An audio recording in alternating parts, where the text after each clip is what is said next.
नमस्कार दोस्तों, स्वागत है आप सभी का आपकी अपनी YouTube channel Shyam classes study में। आज की इस वीडियो में मध्य प्रदेश पुलिस परीक्षा में पूछे जाने वाले 40 अति महत्वपूर्ण प्रश्नों का प्रैक्टिस सेट लेकर के आया हूँ। जो आने वाली मध्य प्रदेश पुलिस की परीक्षा जो 12 अगस्त 2023 को होने वाली, उसके लिए मैं आपको 40 जीके जीएस के बॉय प्रश्न कराने वाला हूं, जो आपको डायरेक्ट आपकी परीक्षा में देखने को मिल जाएंगे। तो आप लोग इन 40 प्रश्नों के प्रैक्टिस सेट में कितने प्रश्न सही कर पाते, ये आपको प्रैक्टिस सेट पूरा करने के बाद पता चल जाए। अगर आप 40 में से 30 प्रश्न सही कर लेते हैं तो आपकी तैयारी अच्छी चल रही है, वरना आप टाइम पास कर रहे हैं और अपना कीमती समय को बर्बाद कर रहे हैं। तो प्रैक्टिस सेट को पूरा करिएगा। प्रैक्टिस सेट को पता करने के बाद आपको पता चल जाएगा कि आप कितने पानी में है।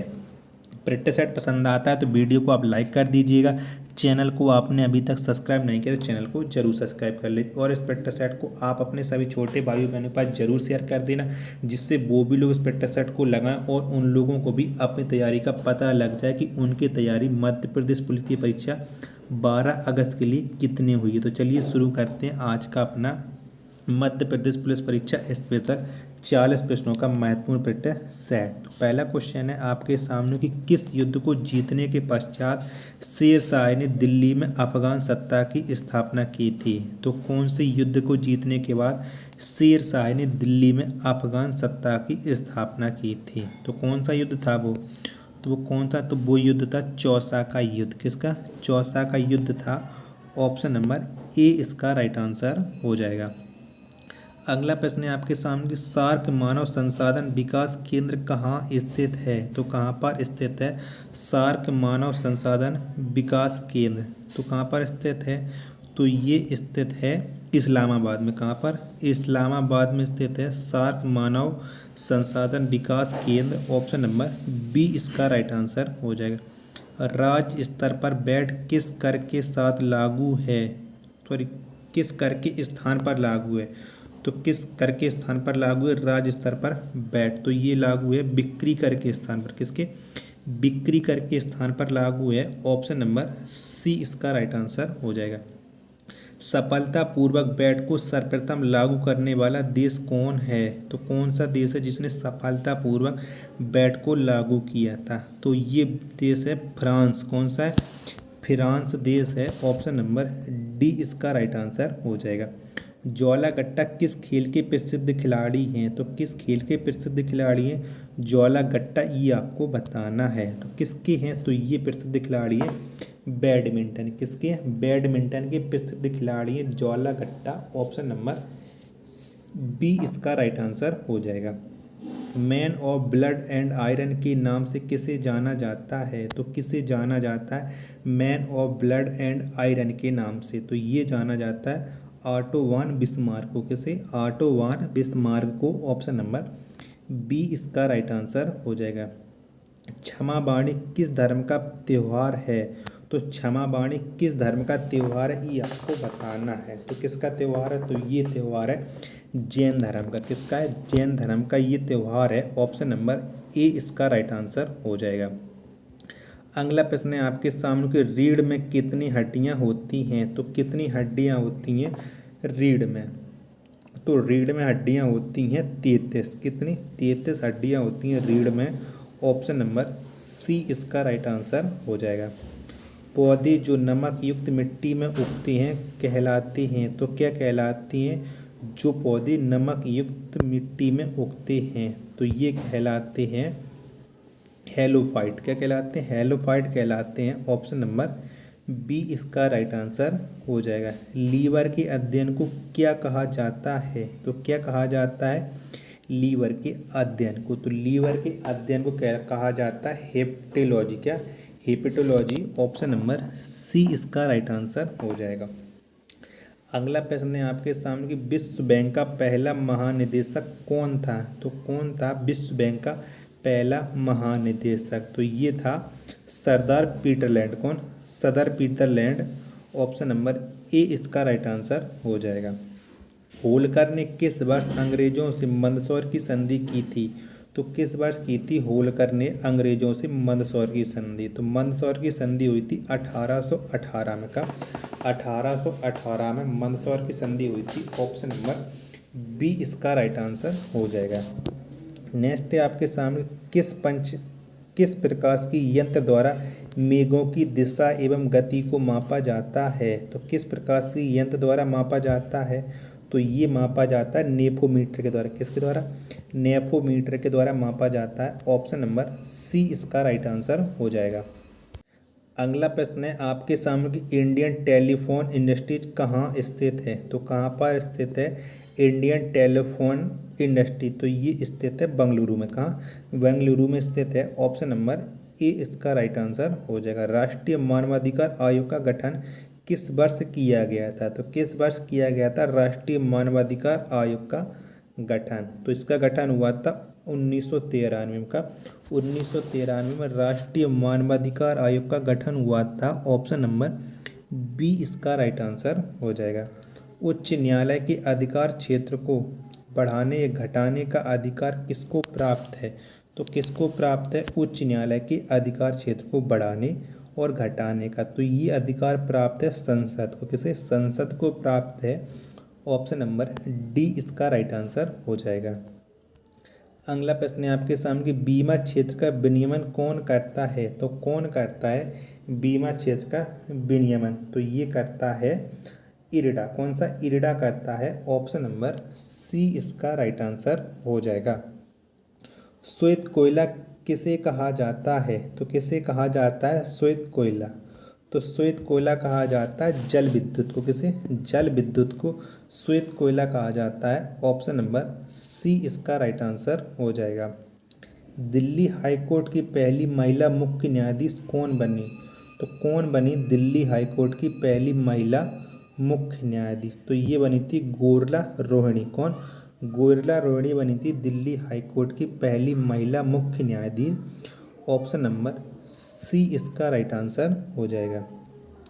कथा सरित सागर पुस्तक की रचयिता कौन है? तो कौन है कथा सरित सागर पुस्तक की रचयिता? तो इसके रचयिता हैं सोमदेव। कौन है? सोमदेव कथा सरित सागर पुस्तक के रचयिता हैं। ऑप्शन नंबर डी इसका राइट आंसर हो जाएगा। पर्यावरण के अध्ययन को क्या कहा जाता है? तो क्या कहा जाता है पर्यावरण के अध्ययन को? तो पर्यावरण के अध्ययन को कहा जाता है इकोलॉजी। क्या? इकोलॉजी कहा जाता है पर्यावरण के अध्ययन को। ऑप्शन नंबर सी इसका राइट आंसर हो जाएगा। पैन नंबर देने की संस्तुति किस समिति ने की थी? तो किस संस्तुति ने की थी पैन नंबर की संस्तुति? तो ये की थी महावीर त्यागी समिति ने। किसने? महावीर त्यागी समिति ने। ऑप्शन नंबर डी इसका राइट आंसर हो जाएगा। आसियान दिवस किस तिथि को मनाया जाता है? तो किस तिथि को मनाया जाता है आसियान दिवस? तो आसियान दिवस मनाया जाता है 8 अगस्त को। कब? 8 अगस्त को। ऑप्शन नंबर बी इसका राइट आंसर हो जाएगा। ओजोन का रासायनिक सूत्र क्या है? तो क्या है ओजोन का रासायनिक सूत्र? तो ओजोन का रासायनिक सूत्र है O3 का। O3 है ओजोन का रासायनिक सूत्र। ऑप्शन नंबर बी इसका राइट आंसर हो जाएगा। सल्तनत काल में सदका क्या था? तो क्या था सल्तनत काल में सदका? तो ये था धार्मिक कर। क्या? धार्मिक कर था सल्तनत काल में सदका। ऑप्शन नंबर ए इसका राइट आंसर हो जाएगा। सन्यासी विद्रोह कहाँ हुआ था? तो कहाँ पर हुआ था सन्यासी विद्रोह? सन्यासी विद्रोह हुआ था बंगाल में। कहाँ? बंगाल में हुआ था सन्यासी विद्रोह। ऑप्शन नंबर ए इसका राइट आंसर हो जाएगा। अखिल भारतीय किसान सभा के प्रथम अध्यक्ष कौन थे? तो कौन थे अखिल भारतीय किसान सभा के प्रथम अध्यक्ष? तो इसके अध्यक्ष थे स्वामी सहजानंद। कौन? स्वामी सहजानंद थे अखिल भारतीय किसान सभा के प्रथम अध्यक्ष। ऑप्शन नंबर ए इसका राइट आंसर हो जाएगा। अगला प्रश्न है आपके सामने कि कोचीन का जुड़वा नगर है तो कौन सा है कोचीन का जुड़वा नगर? तो ये है एर्नाकुलम। कोचीन का जुड़वा नगर है। ऑप्शन नंबर बी इसका राइट आंसर हो जाएगा। अगला प्रश्न है आपके सामने कि यूरोपीय संसद का प्रथम संसदीय चुनाव किस वर्ष हुआ था? तो किस वर्ष हुआ था यूरोपीय संसद का प्रथम संसदीय चुनाव? तो ये हुआ था 1979 में। कब? 1979 में हुआ था यूरोपीय संसद का प्रथम संसदीय चुनाव। ऑप्शन नंबर बी इसका राइट आंसर हो जाएगा। सार्क कृषि केंद्र कहाँ स्थापित किया गया, तो कहाँ स्थापित किया गया सार्क कृषि केंद्र। तो जो सार्क कृषि केंद्र है ये स्थापित किया गया ढाका में। कहाँ, ढाका में स्थापित किया गया। ऑप्शन नंबर सी इसका राइट आंसर हो जाएगा। अगला है आपके सामने कि चौक का रासायनिक नाम क्या है, तो क्या है चौक का रासायनिक नाम। तो चौक का रासायनिक नाम है कैल्शियम कार्बोनेट। क्या है, कैल्शियम कार्बोनेट है चौक का रासायनिक नाम। ऑप्शन नंबर सी इसका राइट आंसर हो जाएगा। 13 ताली किस राज्य का प्रमुख लोक नृत्य है, तो किस राज्य का प्रमुख लोक नृत्य है 13 ताली, तो ये है राजस्थान का। कहाँ का, और राजस्थान का प्रमुख लोक नृत्य है 13 ताली। ऑप्शन नंबर बी इसका राइट आंसर हो जाएगा। विश्व साक्षरता दिवस किस तिथि को मनाया जाता है, तो कब मनाया जाता है विश्व साक्षरता दिवस। तो विश्व साक्षरता दिवस मनाया जाता है 8 सितंबर को। कब, 8 सितंबर को विश्व साक्षरता दिवस मनाया जाता है। ऑप्शन नंबर डी इसका राइट आंसर हो जाएगा। नेक्स्ट है आपके सामने इंस्टीट्यूट ऑफ लाइफ साइंस कहाँ स्थित है, तो कहाँ पर स्थित है इंस्टीट्यूट ऑफ लाइफ साइंस, तो ये स्थित है भुवनेश्वर में। कहाँ, भुवनेश्वर में स्थित है। ऑप्शन नंबर बी इसका राइट आंसर हो जाएगा। स्टेनलेस स्टील के आविष्कारक कौन हैं, तो कौन है स्टेनलेस स्टील के आविष्कारक, तो इसके आविष्कारक हैं हैरी ब्रिअर्ले। कौन, हैरी ब्रिअर्ले। ऑप्शन नंबर बी इसका राइट आंसर हो जाएगा। चांद बीबी का विवाह किससे हुआ था, तो किससे हुआ था चांद बीबी का विवाह, तो चांद बीबी का विवाह हुआ था आदिल शाह से। किससे, आदिल शाह से हुआ था चांद बीबी का विवाह। ऑप्शन नंबर ए इसका राइट आंसर हो जाएगा। बौद्ध स्थल ताबो मठ कहाँ स्थित है, तो कहाँ पर स्थित है ताबो मठ। तो ताबो जो मठ है ये स्थित है हिमाचल प्रदेश में। कहाँ पर, हिमाचल प्रदेश में स्थित है ताबो मठ। ऑप्शन नंबर डी इसका राइट आंसर हो जाएगा। डाक टिकट संग्रह का शौक क्या कहलाता है, तो क्या कहलाता है डाक टिकट संग्रह का शौक, तो ये कहलाता है फिलाटेली। क्या, फिलाटेली कहलाता है डाक टिकट संग्रह का शौक। ऑप्शन नंबर बी इसका राइट आंसर हो जाएगा। कौन सा ग्रह हरे प्रकाश को उत्सर्जित करता है, जिसे हम हरा ग्रह भी कहते हैं, तो हरे रंग के प्रकाश को उत्सर्जित करता है वरुण। कौन सा ग्रह, वरुण ग्रह करता है। ऑप्शन नंबर बी इसका राइट आंसर हो जाएगा। हवाई द्वीप समूह किस महासागर में स्थित है, तो किस महासागर में स्थित है हवाई द्वीप समूह, तो हवाई द्वीप समूह स्थित है प्रशांत महासागर में। कहाँ, प्रशांत महासागर में स्थित है हवाई द्वीप समूह। ऑप्शन नंबर सी इसका राइट आंसर हो जाएगा। तो अब आप बताएं कि आपने हमारे इन 40 प्रश्नों के प्रैक्टिस सेट में कितने प्रश्न सही किए और आपको ये प्रैक्टिस सेट कैसा लगा। प्रैक्टिस सेट पसंद आया तो वीडियो को आप लाइक कर दीजिएगा। चैनल को आपने अभी तक सब्सक्राइब नहीं किया है तो चैनल को आप सब्सक्राइब कर लीजिएगा। मिलते हैं अपन नेक्स्ट प्रैक्टिस सेट में, तब तक के लिए धन्यवाद। जय हिंद प्यारे साथी।